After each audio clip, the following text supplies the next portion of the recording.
Welcome, everyone. Welcome to Straight Science. Straight Science is an evening seminar series put on by University of Alaska Fairbanks Northwest Campus and University in Nome, Alaska, and University of Alaska, Fairbanks, Alaska Sea Grant, also in Nome. And tonight you're in the home office.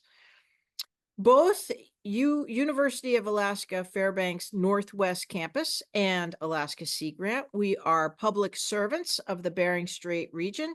We serve all peoples of the Bering Strait region, which is the homeland and waters of the Inupiaq, St. Lawrence Island Yupik, and Central Yupik peoples. So tonight, we're all about online climate tools tonight. We have Nancy Frescois. She is with the University of Alaska Fairbanks International Arctic Research Center, lovingly known as IARC.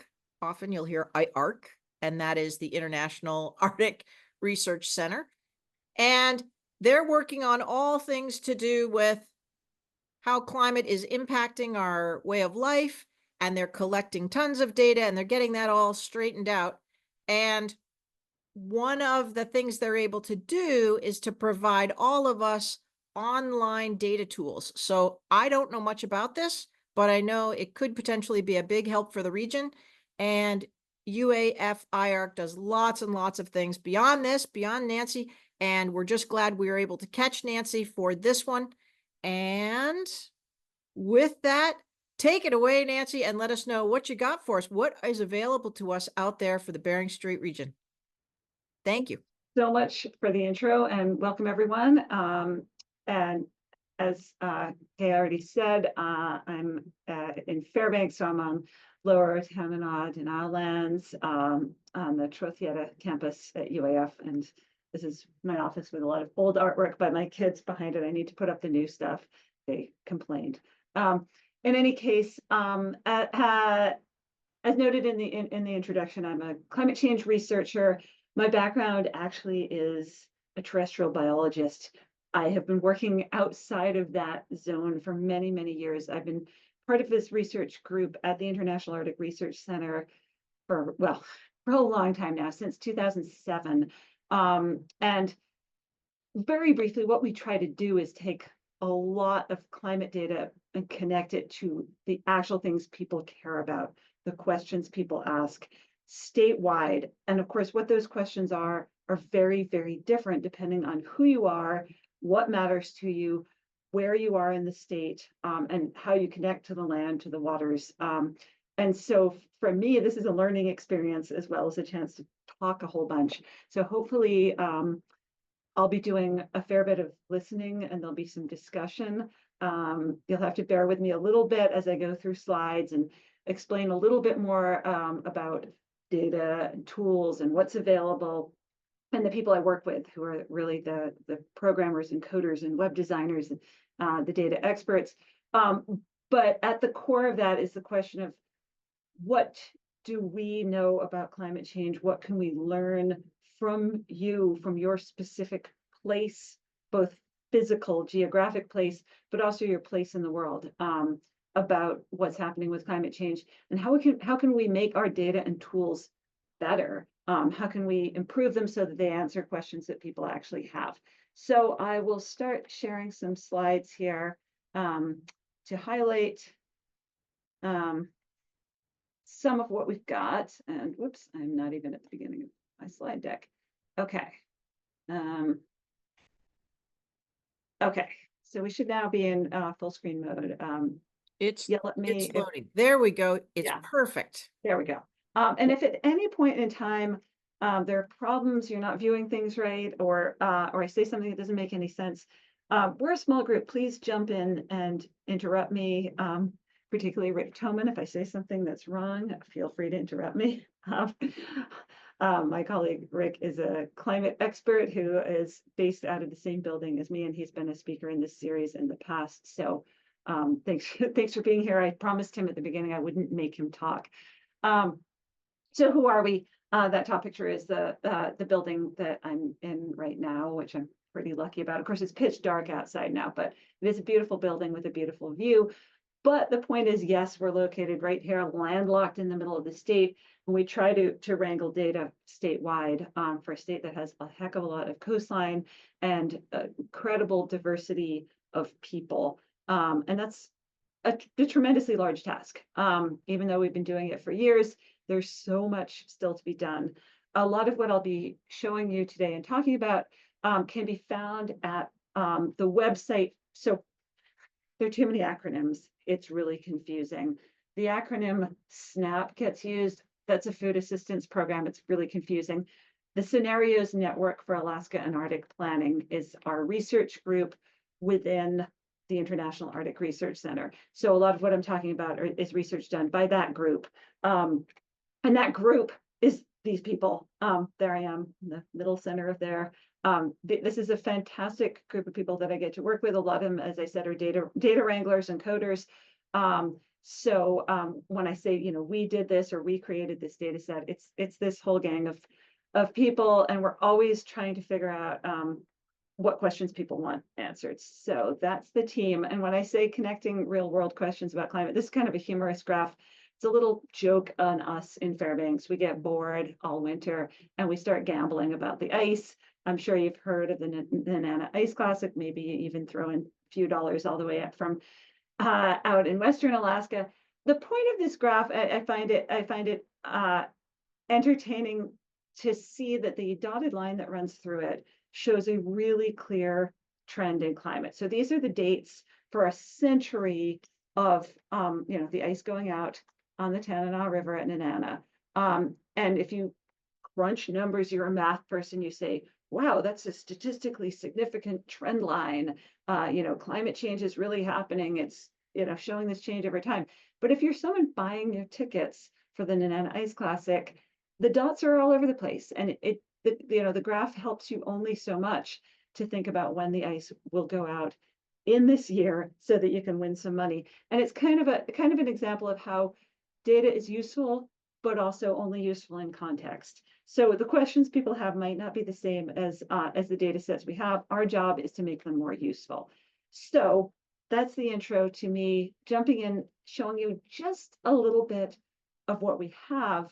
And from there, I want to have a bit of a discussion about what we will have in the future, because everything's a work in progress, and what we could have that would be more useful to you, or how we could interpret or explain or show or demonstrate what we have in a way that would be more useful or more accessible. So again, that's our website. Most of what I'm showing are screenshots from our website. So afterwards, if you, obviously this is recorded, you can look back at it, but you can also go to our website, play around.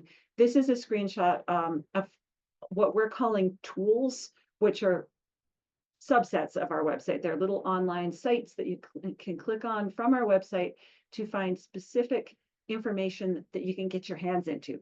And I'm going to highlight just 4 of these tools. One that's designed for engineers, one that focuses in on communities and their relationship with thawing permafrost, one that looks at sea ice. So obviously it's coastal, it's offshore, it's one of the few information sources we have that's not land-based. And then one that's kind of one of our bigger information gathering tools, Northern Climate Reports, that puts a lot of those pieces together. So I'll do a really quick walkthrough and then we can have a discussion. So starting with the Historical Sea Ice Atlas, this one's a little different. A lot of what we do when I talk about climate change and data, a lot of what we do is taking climate change projections, futures that come from global circulation models, futures that come from large national and international labs of researchers who are saying how much greenhouse gas is in the atmosphere, how much of that is getting reflected into space, how is the heat being redistributed around the globe, and what does that mean for different parts of the globe. So a lot of our data is that those projections, those climate change have futures. What does the future look like? This is one that right now at least is looking back at the past. So we've got this this art sort of linking the whaling ships of the past with the satellites of today and the future, to bring that to life. But a quick overview of the tool, essentially saying what can you put into the tool and what can you pull out of it. So we have the ability within the tool to put in a location. Going back very briefly, this is the landing page, but from there you can put in a location of your choice. I went in there and I selected Nome as a location. Within the tool, it generated a graph. Notice that this is for the months of May and September. September barely shows up on the graph, so that blue line that you're seeing is the month of May. And very quickly, this tells a story that although in the distant past there was variability in sea ice around Nome in May, it was always present. Starting around 1940, it became much more variable, much more unreliable, and much less in extent out to the present time. So that's just a quick picture in a graph. Selecting Nome, again, selecting Nome. This time I just went in, I said, hey, show me what you've got for April. So same thing. But again, there's variability through the past, starts to be more variability around, the mid 1900s. And then, that massive dip later in the time series.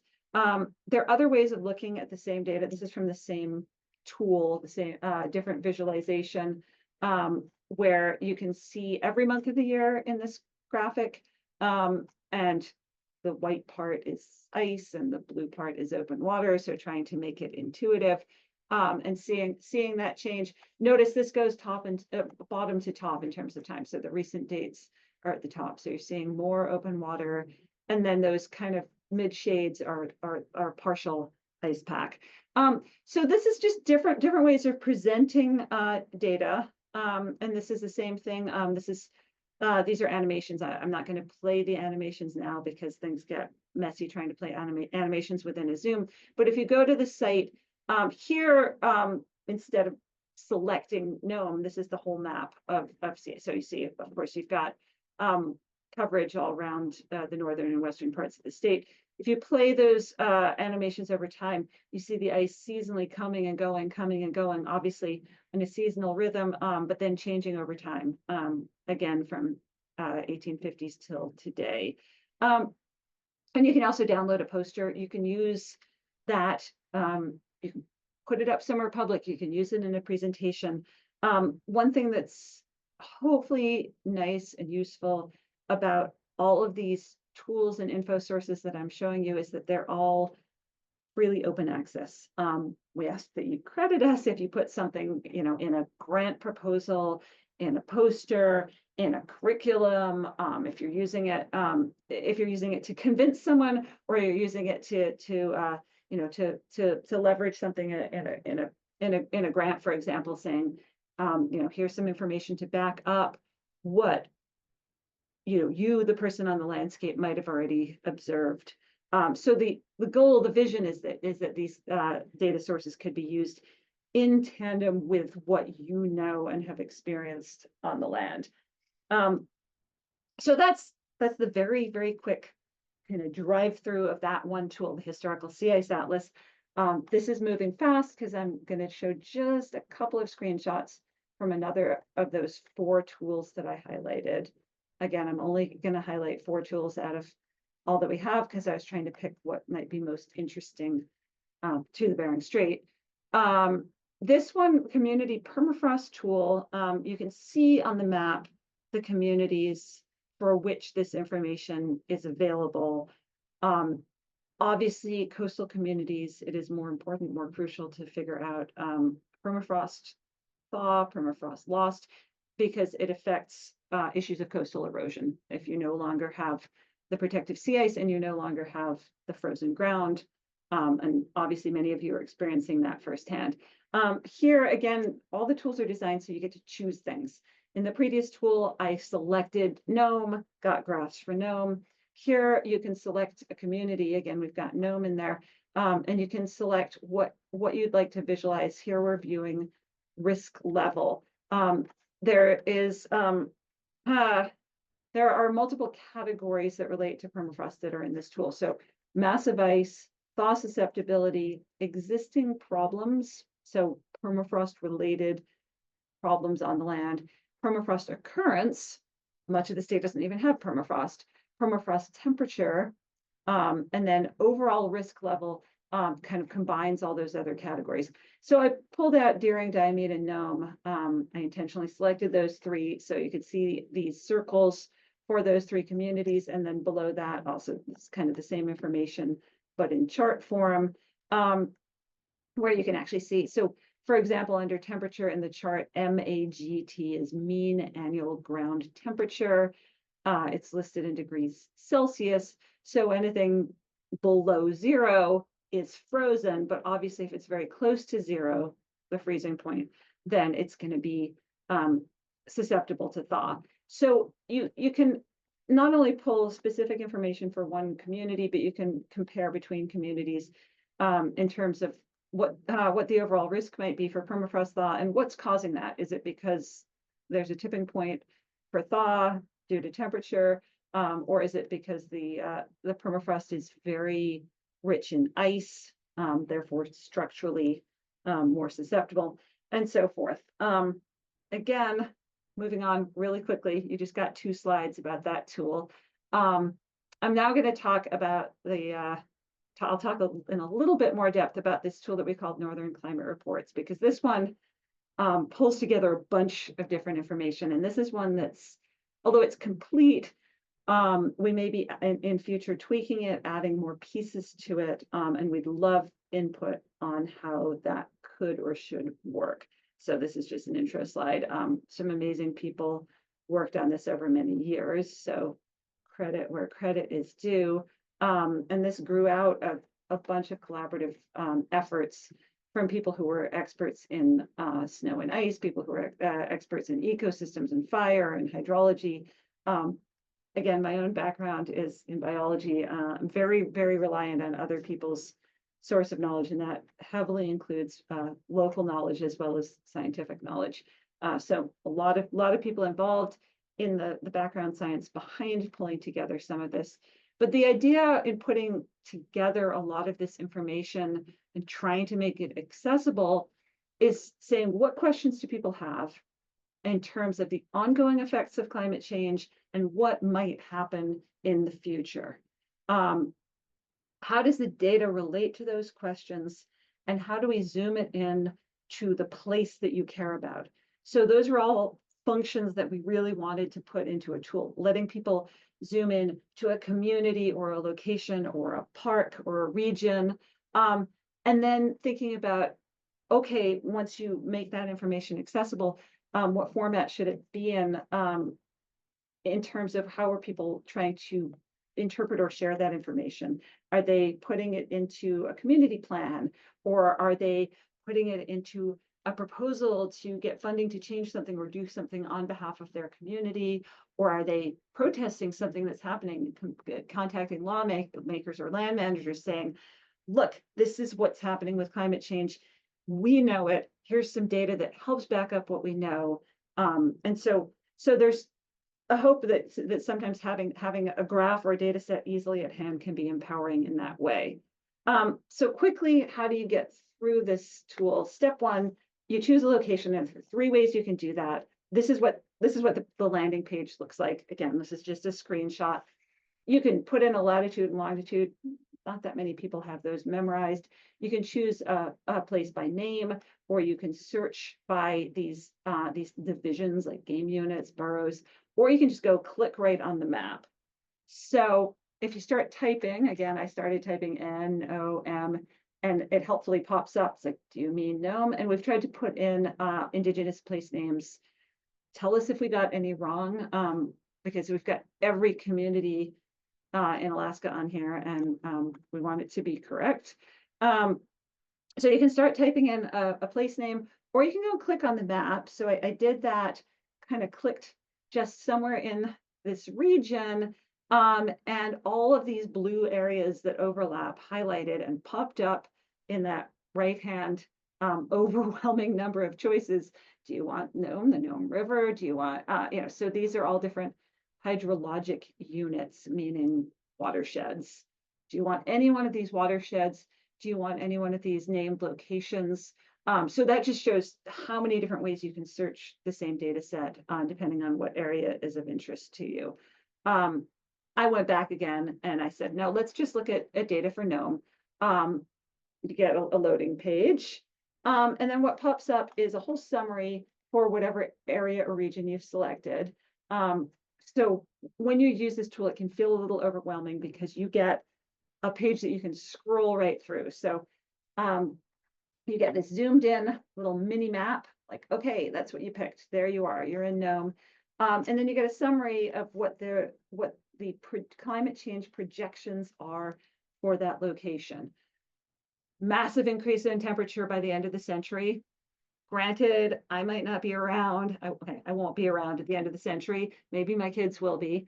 But this is taking a long view on climate change. So the projections that are provided are in increments, near future, more distant future, out to the end of the century. Winter temperatures projected to increase by up to 23 degrees Fahrenheit. And when Gay and I were talking before everyone came on board here, she showed me a photo from today. You don't have snow right now. Really, winter warming. I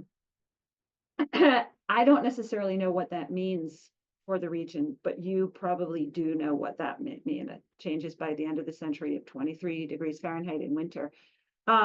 Spring and fall, meaning, those shoulder seasons. Spring, in this case, is March, April, May, may transition to being on average above freezing. So changes in precipitation, permafrost degradation.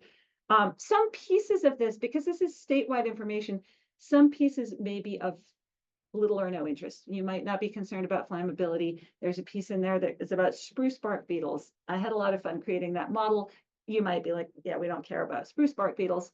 And in fact, in the next slide here, I think it says that's not included. So scrolling down through this, you get a lot of information. There's an introduction that tells you a little bit more about the location that you selected, so mean elevation and so some basic, but again, it's region specific. So this introduction is telling you not just general information about the climate data, but a few facts about what location you selected. You get to make choices as you scroll through. You can look at units, metric or imperial. So if you don't like those Celsius degrees, you can stick with Fahrenheit. You can stick with inches and feet, or whatever you prefer or are used to. We try and give people the choice to see the data the way they want to see it.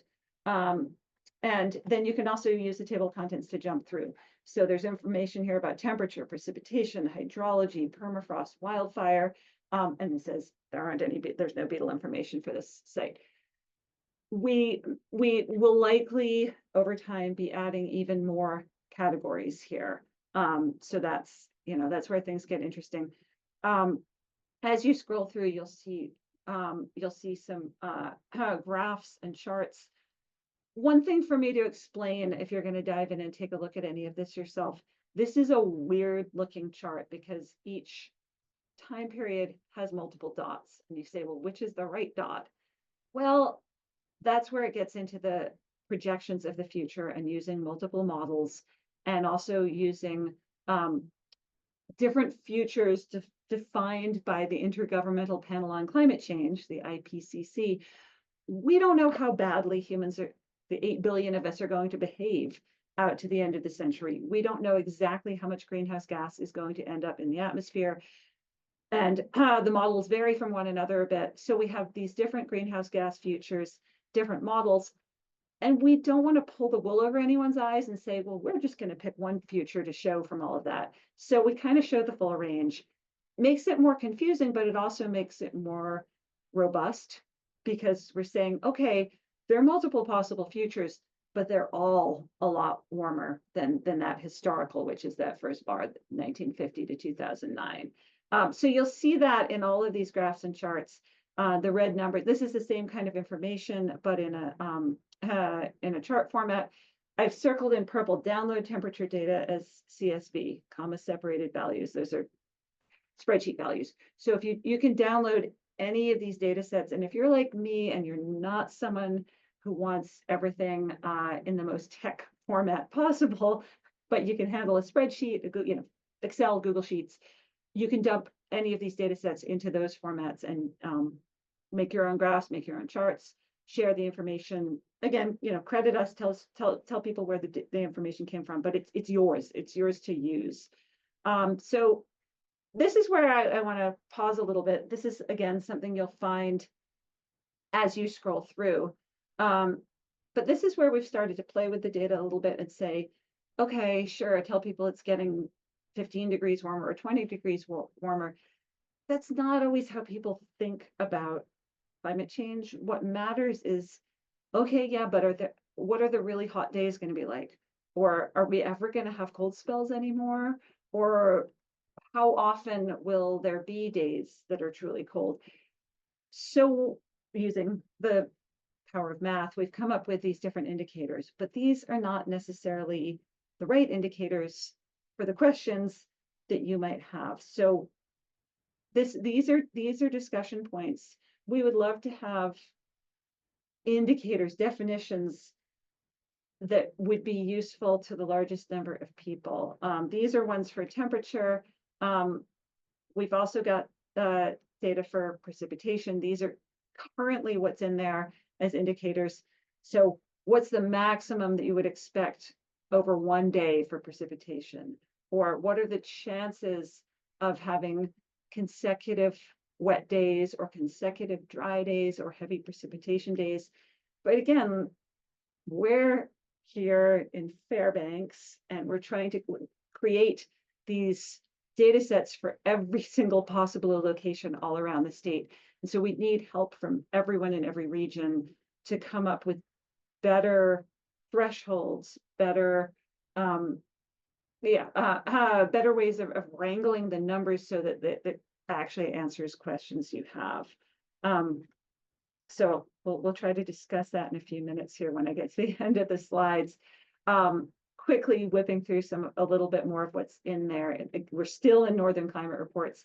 These are still mini maps for the Nome region with your little Google Maps blue dot for Nome. Obviously, this tells a compelling story about permafrost thaw, where you have going from the beginning or the current where we are currently in this century out to the future, everything's turning red, meaning no permafrost.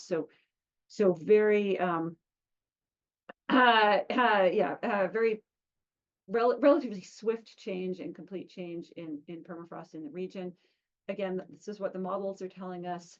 What that means for those who are out on the land, living on the land, is a question for you.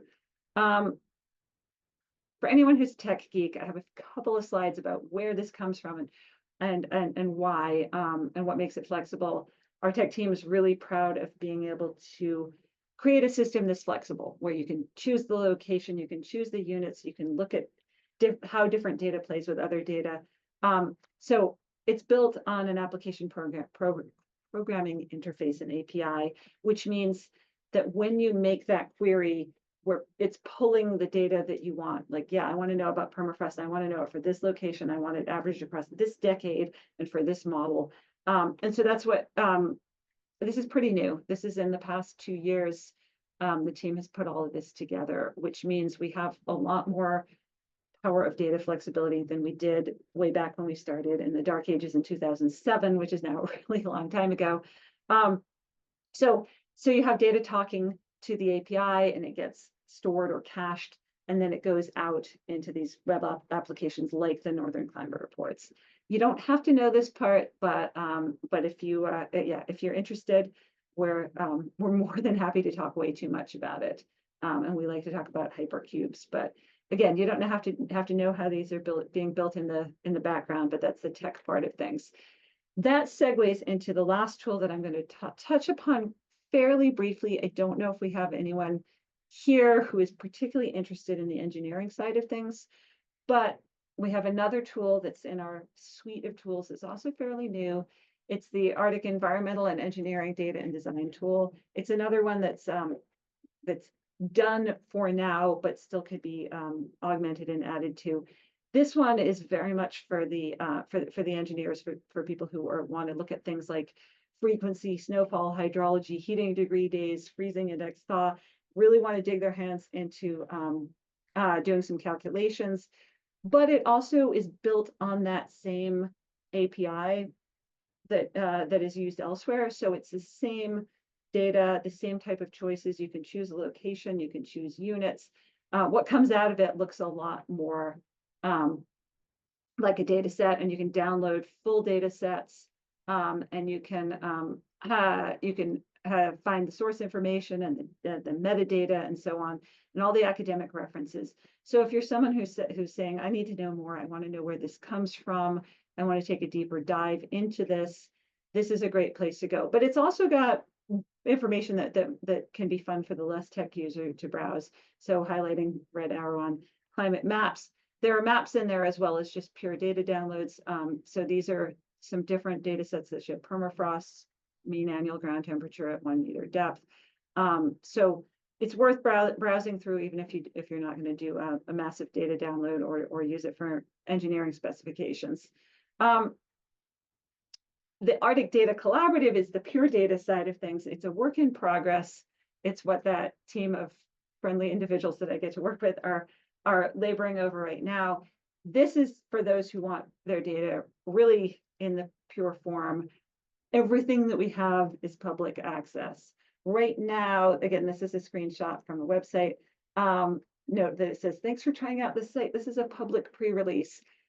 This is what we do, is saying sort of, this isn't done yet, it's not ready, but we want it out there because we love getting input. We love hearing from people about what they want.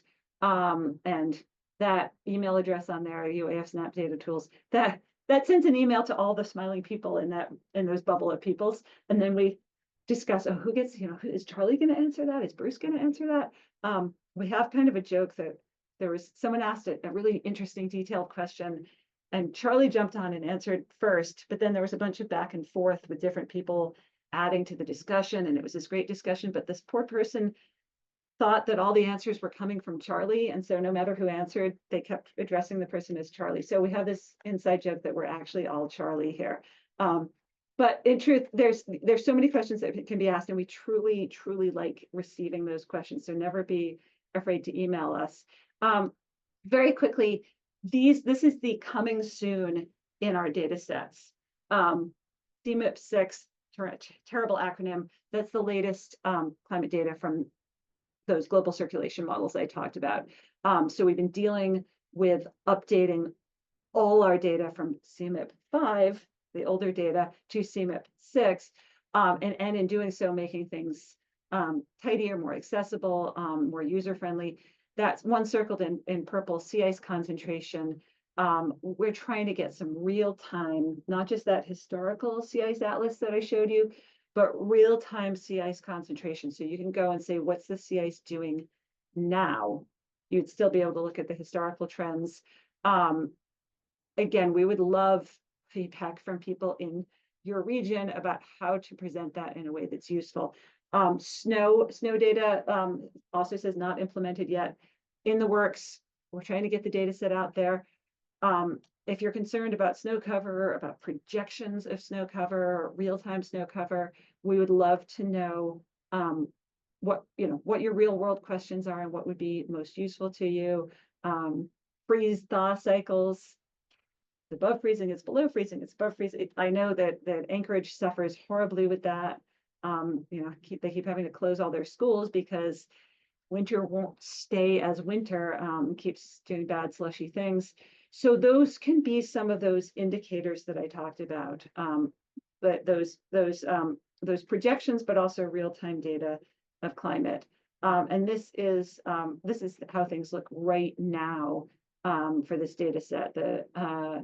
The Chukchi Sea Landfests Sea Ice data set. This is brand new as of yesterday, trying to get this data set ready and available to share with you and anyone else who wants to know what's going on there. So there, I'm at my last slide.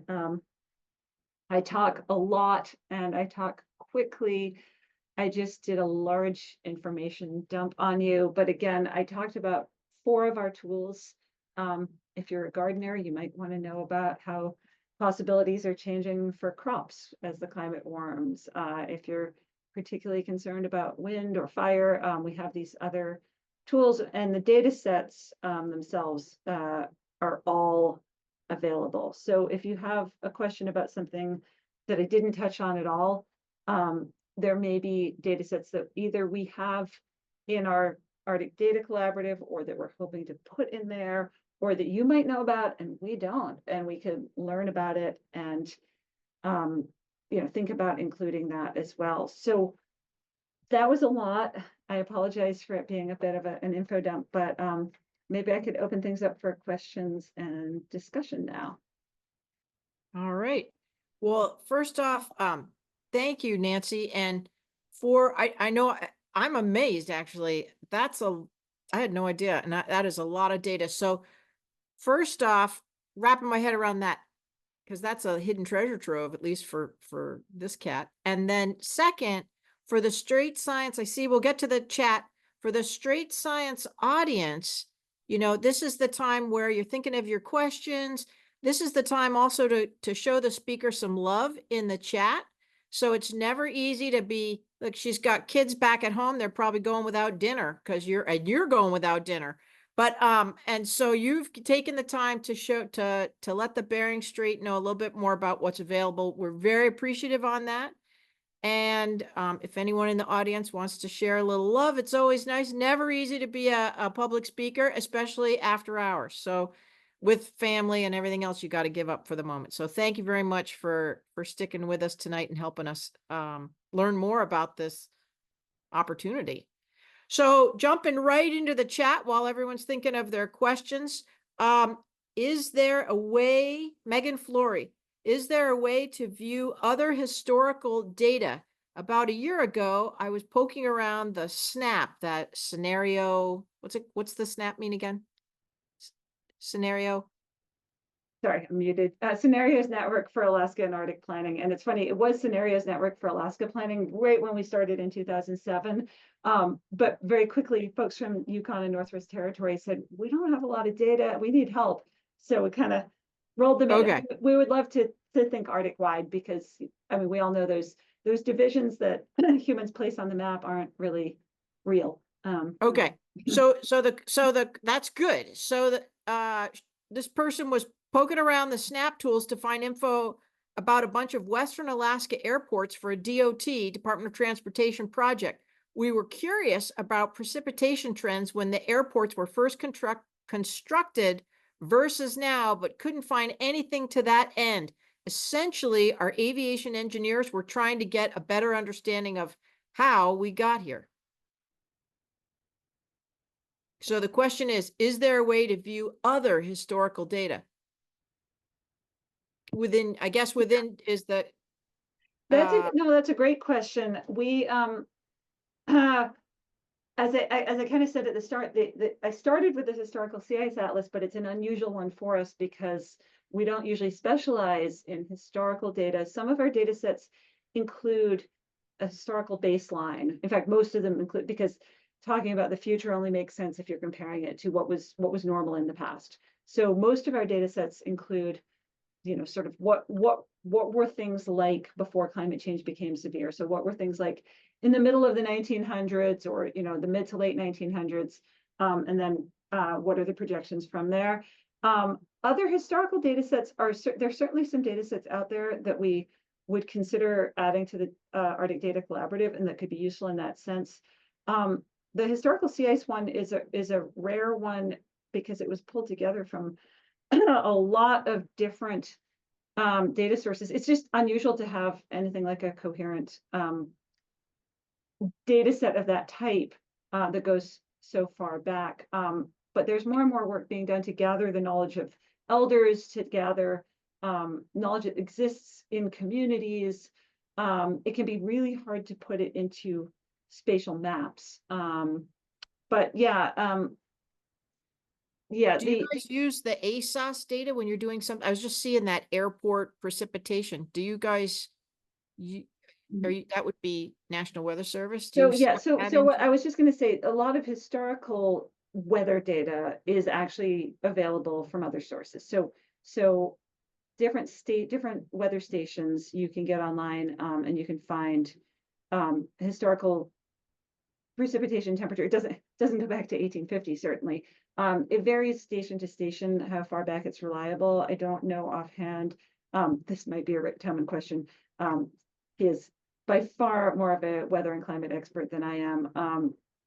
How far back each of the climate station data sets go? Obviously, there's a little bit of a problem because, of course, there aren't climate stations everywhere, and further back in time there were even fewer. So a lot of you'll notice that our maps are continuous; they're gridded data. So even when it's historical, even when it's real, it's still modeled. If you're trying to create a continuous map as opposed to having point sources, okay, there's a climate station here, there's a climate station there, then you have to do a lot of interpolation to turn a data set into a full gridded map, raster data. And so that's a bit of a struggle because, of course, trying to figure out what happens between the recorded points of climate stations can be a huge unknown because, of course, climate stations are in communities or typically in communities, and you have huge changes in elevation. You don't typically have climate stations on top of mountains or areas where you might have the most extremes, the highest precipitation, the highest winds, that sort of thing. So very briefly, we rely to turn our data sets into grids. We rely on a couple of other research groups that use algorithms to do that. So there's the PRISM group, and then there's the CRU. PRISM is Parameter Regression Elevation Slopes Model, and CRU is the climate research unit out of East Anglia. They have ways of finding the best existing climate station data and turning it, doing all the interpolation to take into account slope and aspect and distance from coastline and all of that. That's a complicated answer to your question. It depends what kind of historical data you're looking for. We do share the historical PRISM climate normals among our data sets and the historical CRU. So if you're saying, well, what are those gridded data sets based off of? You can see what baselines we're basing them off of. If you want actual recorded climate station data, I can help point you toward, where you can get that. Rick, feel free to jump in if there's a better answer there. We don't specialize in historical data, but I can definitely help point people toward it. Yeah, and probably most of the folks on this call know that there are very, very few long-term climate sites in Western Alaska. The only ones still active are Kotzebue, Nome, and Bethel. And of course, not all of those lost their snow observations in 2019. So that's part of a big part of the reason why we just have to rely on some of these other products, like Nancy mentioned, like CRU, like PRISM. I rely a lot on basically a climate analysis model. But the actual observations, especially of climate data as opposed to weather data, is very sparse in everywhere in Western Alaska. Thank you, Rick. And Megan says, thank you for the response. We work on climate resilience related projects fairly regularly, so we'll reach out next time we're looking for data. So it sounds like, Megan, you'll find some at Snap or wherever Nancy is. So that's good. All right. Any questions? I know I've got questions. I don't see any in the chat. So you are looking to see what we can learn, what you can learn, or what your program can learn, what's happening, what can we gather, and what are our concerns? Is that right? Well, that's what I was trying to tweak the discussion a little bit, as I was pausing on those slides about things like indicators. So it's all very well to say, well, we have a lot of projections about what might happen with temperature or precipitation or permafrost or snow or sea ice, but that's actually pretty vague until it's connected to what people need to know about. With permafrost, I assume that it matters to people to know about thaw within a region, Yeah. risk of thermokarst, risk of slumping, risk of coastal erosion. But that's my assumption, and that's not my region. And sorry, Rick, you were about to say something. Go for it, Rick. See your hand up.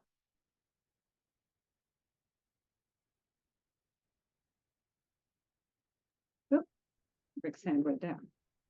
Maybe he bumped the. Oh, sorry, I just had a question or request when we're done with this conversation. Sorry.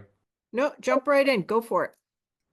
Oh, so I was really intrigued, Nancy, to see your coming attraction slides.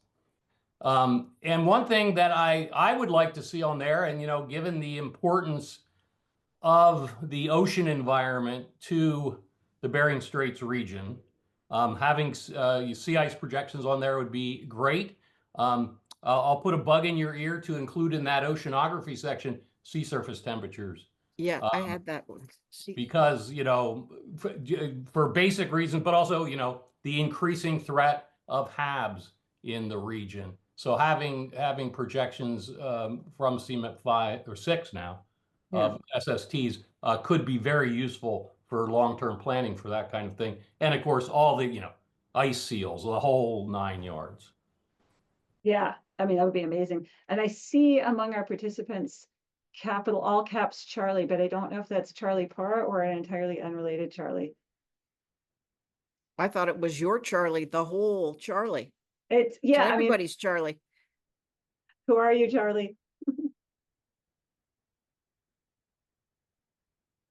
Unidentified Charlie. I was only going to say that, yeah, our Charlie Parr is one of the people who's working on getting those data sets included, and I thought that was one of yours set up because you went on about Charlie and then we had big bold Charlie show up. Yeah, it was good. And now capital Charlie is not speaking up. Maybe I've scared. That's all right. That's all right. Morgan Goris, go ahead. Hey there, good evening.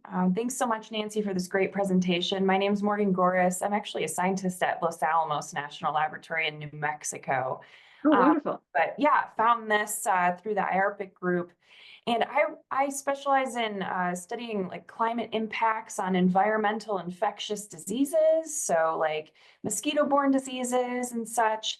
I was just wondering if you all had thought about any direct human health indicators or any human health products, whether that be maybe mosquito habitat suitability or such. Thanks. That is a great question, and we have not thought about mosquito habitat suitability, but we actually just are in the process of adding in our next re-up of the Northern Climate Reports tool, the big tool. We're adding one set of important health indicators having to do with smoke and fire, which I wasn't accentuating because that's less of an issue for this region. You'd be surprised. Yeah, but and that's actually the case is that smoke has been our interior fires have been sending smoke your way. We're sorry, but yeah, it's becoming more and more of an issue statewide in areas where it wasn't an issue previously, and it becomes very much a social justice issue because smaller communities are not equipped to have safe rooms and air filters, evacuation plans, and so forth. So long story short, we've added some census data and community information geared toward human health, and we've added, there's quite a bit of fire and smoke information added to that tool, and there's a separate tool that's all about fire, and on that one we've added a whole bunch of information about air quality and health. So that's different from what you suggested, that would be about mosquito habitat, but it's certainly not completely outside of our wheelhouse. And the Human Health Collaboration has been with some great researchers at the University of Alaska Anchorage who are experts in environmental justice. Micah Hahn at UAA is the leader on that. And it's interesting because in community work that I've done, I've met with a couple of communities on Lake Iliamna. So again, different region, but when I ask the same questions of folks there, what are the big issues? One big issue for them is Lake Iliamna is no longer reliably freezing, and it's a transportation route. And if it doesn't freeze, it's, so major subsistence issues and, lifestyle changes when your lake doesn't freeze. But another thing that came up for that community was talking about how they were having way more insects in the summer, hotter summers, and way more insects. And that was, just talking to people in the community, everyone said, oh yeah, it's really bad. So that's the kind of thing I didn't know until I was there, talking to people in Igiugig, and learning that from them. So, yeah, short answer, we don't have a mosquito model in the works, but that would be a really interesting human health connection to have data on that. And there may be someone out there who is thinking about that. That's awesome. Thanks for sharing, and thanks for sharing all the background and with the smoke data too. That's great. Thanks. Yeah, sure. And yeah, as I said, I also didn't talk about the spruce bark beetle. I'm not, I worked with, experts on that. I'm not particularly a beetle expert, but we built an entire model looking at how those beetle populations might become more of a threat in a larger part of the state because they've been temperature limited in the past, are likely to be less temperature limited in the future. So a similar modeling effort for mosquitoes is not out of the question. It would require funding and a team of experts. So it's probably not, not going to happen immediately, but that's definitely sparking a lot of interest in my brain. Yeah, I'll shoot you an email for follow-up. Thank you so much. Yeah, thank you. Yeah, and thank you, Morgan, because my question, I don't see any other questions right this sec. Better ask if anyone has a question, a follow-up question for Nancy from Morgan's Goris's. So because you brought up the mosquitoes, one of the things that amazes me is you guys are you're taking the data and then you're doing sort of predictive modeling that you then offer up for nothing, right? Is that? Well, the projections, I don't want to take too much credit. So the projections come out of global models. I didn't want to get too deep in the weeds explaining. What we do is downscale that to the local level. So the global circulation models give very broad, just a few giant pixels for the state of Alaska. That's not terribly useful when you're trying to answer local questions. So we scale down the data, again, using other people's algorithms, like the PRISM algorithm that I talked about. And Rick mentioned some of his methods as well. There are multiple methods for trying to make the data pertinent at the local level, and connect the pieces. So one of the things I noted was that most of your data are physical in nature, temperature, and then came the beetles, and also came the mosquitoes. So the beetle one caught me because I thought, well, that's beetles. But and I'm kind of more a biological person, not in the physical realm, but it just seems amazing to me. We have in this region, the Bering Strait region, as you are probably well aware, we have a lot of, with the climate change, the ice, temperature, snowpack, whatever. We have a lot of food security and food safety for the subsistence foods. And for Morgan, since you're on, we have up here full utilization of land, sea, and air for food. So walrus, tunicates, seagulls and their eggs, ducks, it is subsistence food is essential for life in this region. And we have the federal managers are typically primarily the ones dealing with the marine resources that are so vital. And are you guys contacted by or have you reached out to, and I just was making a list of who could use this for their management and research objectives and obligations. And that would be like the Alaska Department of Fish and Game for the land animals, NOAA for the marine mammals, or, NOAA, take a pick, but fisheries and so forth. Are they Fish and Wildlife for walrus, all the ice associated agency personnel that are dealing with large food resources for this region? Are they in touch with you guys? Are they aware of this? Yeah, I mean, as much Yeah. as possible. It's tough because it's, Okay. as you said, it's everyone. But yes, I mean, just we've got a lot of collaborations going on at any moment in time. So just Okay. recently, we had a collaboration with the Fish and Wildlife Service trying to match up essentially range maps for hundreds of birds and mammals statewide. Get those data sets on board. Those data sets are going to be in the Arctic Data Collaborative.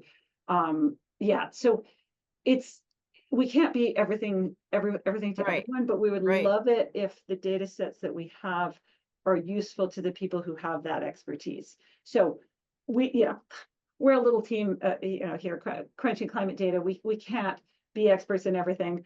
I did the beetle project. I worked with some beetle experts. It was a really fun piece of modeling, but we're very reliant on being able to pull in other people's expertise and have people say, oh, wow, you've got the climate data that links, and I could create a model about this or about that. And that's why we make everything public access, because we absolutely cannot possibly do all that, but we want people to know about it. So the more we can spread the word about the data sets we have, the more we can find those interesting points for overlap and different ways that it could be used.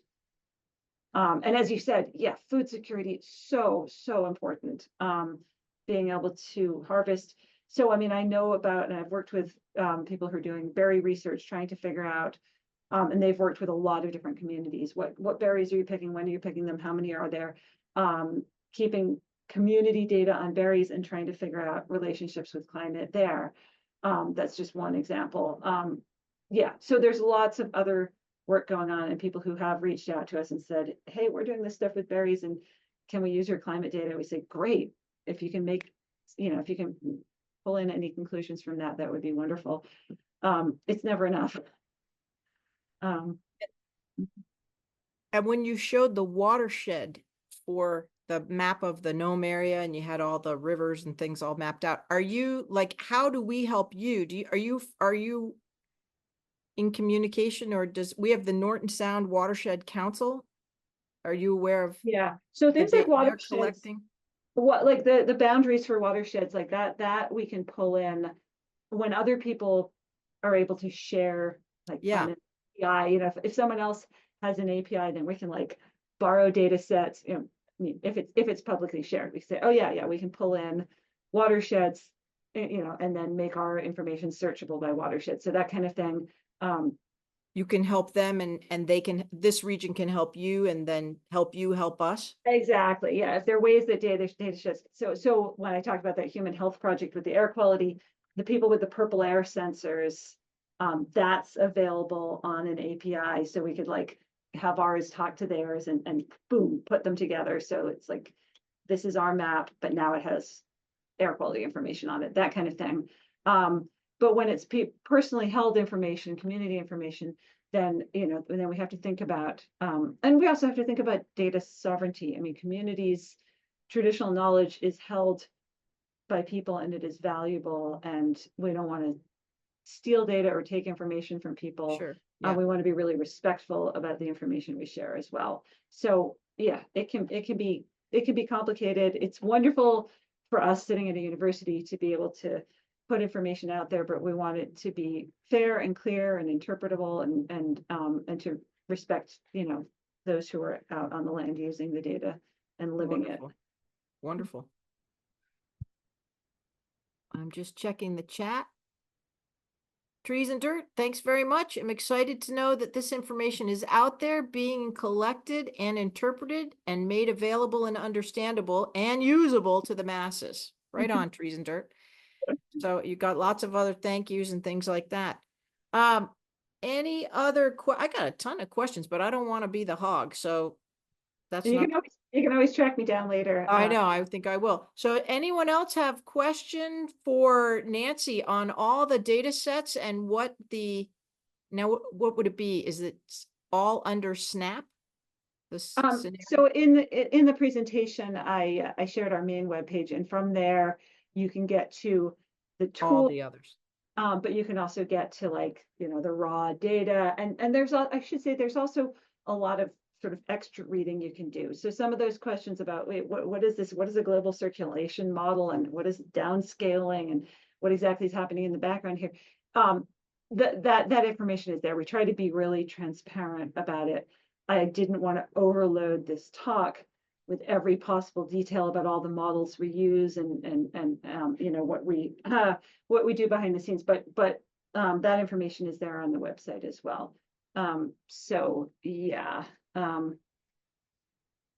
So if in a perfect world, what kind of data would you like if you had, I mean, how can we help you being on the coast?